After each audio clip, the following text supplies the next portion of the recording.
Muy buenos días, compañeros y estimada abogada. Mi nombre es Carlos Mejía Dueñas y voy a hablarles sobre la suspensión de los contratos de trabajo y sobre la suspensión de los contratos de trabajo en la modalidad de la ley de empleo por hora, que es sumamente nociva para todos los trabajadores que laboran bajo esta norma que violenta los principios del derecho del trabajo. Y finalmente voy a hablarles sobre las conclusiones a las que hemos llegado como grupo. El Código del Trabajo contempla en su artículo 100 causas de suspensión de los contratos de trabajo sin responsabilidad y aborda dentro de la misma 15 numerales. Dentro de ellas destacan las causas de fuerza mayor o caso fortuito, como también la falta de fondos de la empresa, o sea, del patrono. La suspensión total o parcial de los contratos de trabajo no implica su terminación ni extingue los derechos y obligaciones que emanen de los mismos en cuanto al reintegro del trabajo y continuidad del contrato. Y puede afectar también a todos los contratos vigentes en una parte de la empresa o en toda la empresa. Esta suspensión surte efecto desde la conclusión del día en que ocurrió el hecho, que le dio origen siempre que sea solicitado y autorizado por el ente correspondiente, que es en este caso la Secretaría de Trabajo y Seguridad Social, dentro de los 3 días posteriores al hecho mencionado. En cuanto a la suspensión de casos de contratos por tiempo definido y empleo por hora, se establece que si un contrato por tiempo definido o empleo por hora vence durante el estado del toque de queda, se entiende que el mismo ha terminado legalmente y pues lamentablemente no habrá obligación para la continuación del mismo, debiendo pagar el patrono el salario correspondiente conforme a lo pactado en el contrato que ambas partes firmaron.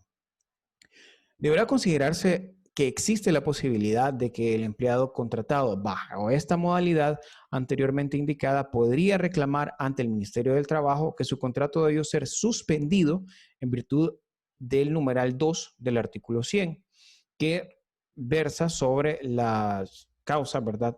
En este caso, en el numeral 2, sobre los casos fortuitos y fuerza mayor.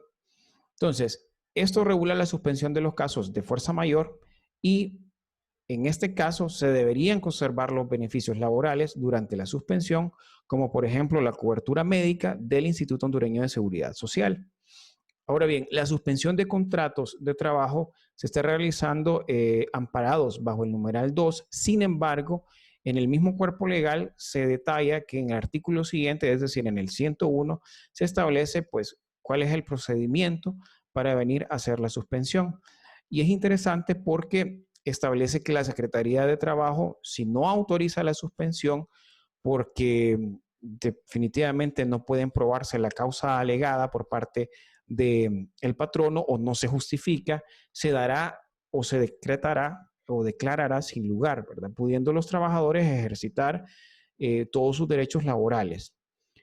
Los patronos, en definitiva, no deberían haber realizado suspensiones, ya que esta acción, según el decreto PCM 21-2020, pues se han restringido múltiples garantías constitucionales, como por ejemplo la libre circulación, exceptuando este decreto a los médicos o el personal de primera línea que está peleando contra la pandemia.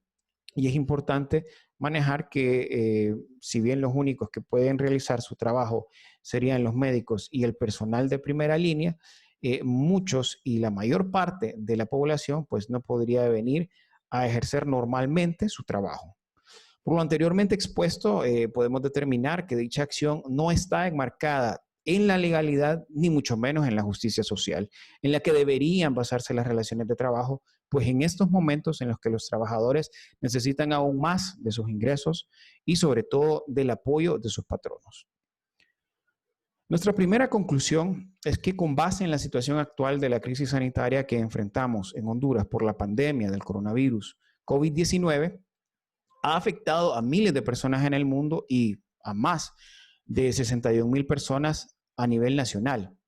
A raíz de lo anteriormente expuesto, el Estado de Honduras, a través de su gobierno, procedió a tomar ciertas medidas dictadas por organismos internacionales como la Organización Mundial de la Salud y, dentro de nuestro hemisferio, la Organización Panamericana de la Salud.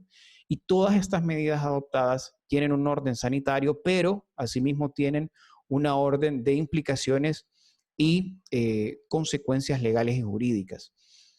Entre estas medidas está el decretar un estado de emergencia, derivando así en la emisión de un decreto para la declaración de un estado de excepción en el cual se han vulnerado, pues, o se han restringido, mejor dicho, las múltiples garantías constitucionales, entre ellas la más importante, la libertad de la libre circulación.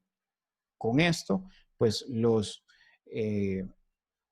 empleadores pues tendrían que tener un poco más de paciencia y no deberían realmente suspender ningún tipo de contrato. Dentro de los grupos más vulnerables destacan dos, ¿verdad? Los primeros son los jóvenes que no cuentan con las garantías laborales para ejercer sus profesiones, sino que deben recurrir al subempleo. Y las mujeres y el personal en general que no cuentan con las medidas de bioseguridad. Dicho sea de paso, el costo de todo el equipo de bioseguridad que en un principio de la pandemia era mucho mayor al que es actualmente. Y también las personas que están luchando en primera línea, pues numerosas veces han tenido que recurrir ya sea a huelgas, a paros o incluso a evocar al gobierno a través de medios de comunicación.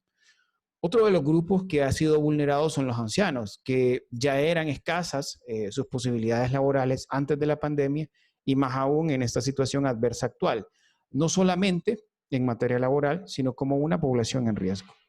El empleador o patrono tiene la obligación de salvaguardar la vida y la salud de sus trabajadores. Por eso es indispensable que se les facilite a los equipos de bioseguridad, debería entregárseles su equipo de bioseguridad, su protección para poder hacer uso de sus derechos laborales, así como también el reconocimiento de todos los derechos laborales.